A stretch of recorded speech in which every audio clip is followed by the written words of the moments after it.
calon pengajar praktik di angkatan ini, kita menyadari adanya carut marut pendidikan yang ada di Indonesia. Kegawat daruratan pendidikan di Indonesia bukanlah tanpa alasan. Artinya apa?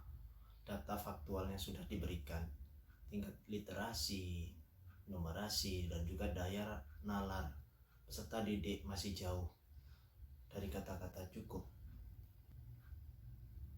Hal ini terbukti di lapangan ketika masih banyaklah pendidik menganggap peserta didik itu memiliki persepsi yang sama dengan memberikan transfer ilmu pengetahuan sebatas kemampuan dan pengetahuan, sehingga seperti memberikan air, mengisikan air ke dalam gelas.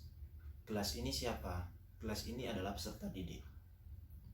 Mengisikan, memberikan, menggunakan media dengan tujuan yang sama.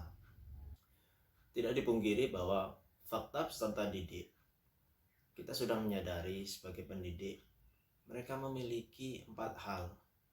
Yang pertama yaitu minat. Keinginan dari peserta didik pastilah berbeda. Bakat, keahlian dari peserta didik tentunya juga berbeda. Minat dan bakat tidak bisa terpisahkan satu sama lain.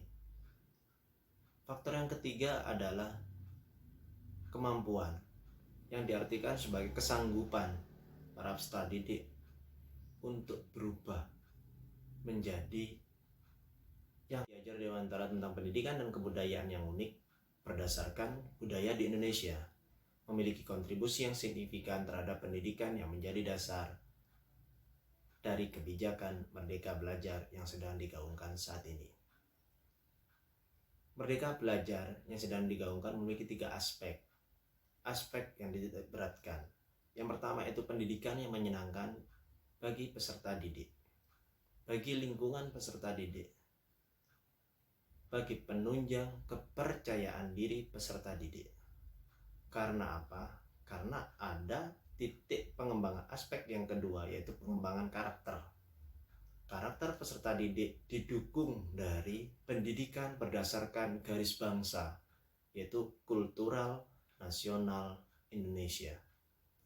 Sebab tuntunan sebagai peserta didik adalah fasilitasi, asistensi, seperti prinsip Tutwuri Handayani.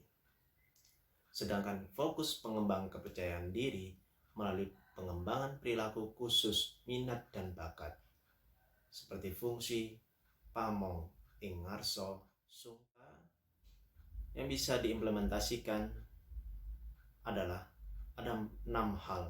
Yang pertama yaitu kemandirian, keikhlasan tanpa alasan, baik kita sebagai pendidik ataupun sebagai orang tua ataupun sebagai penunjang mutu transformasi pendidikan. Yang kedua kemerdekaan, implementasi kesesuaian kultural karakter, baik kita tumbuh kembangkan, sebab kita sadar adanya kodrat yang sudah muncul dan tertanam sejak lahir di peserta didik dengan memahami kecakapan di luar kendali kita. Yang keempat yaitu patra triloka, artinya kita mampu memberikan teladan, bimbingan, dan dorongan sesuai dengan semboyan ing ngarsa sung tulodo, ing madya mangun karso Tutwuri Handayani.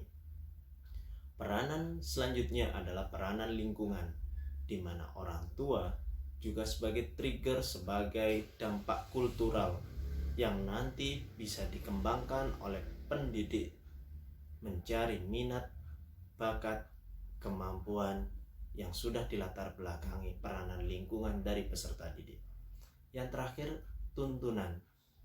Sebagai pendidik haruslah memiliki humanisasi sebagai pengasuh dan sebagai pelayan, sehingga menghamba kepada peserta didik mampulah tercapai dengan benar.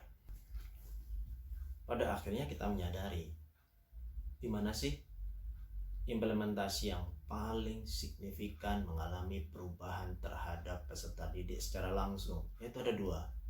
Sebagai pendidik jelas, yaitu di sekolah. Sebagai orang tua jelas, yaitu di lingkungan sekitar. Karena apa?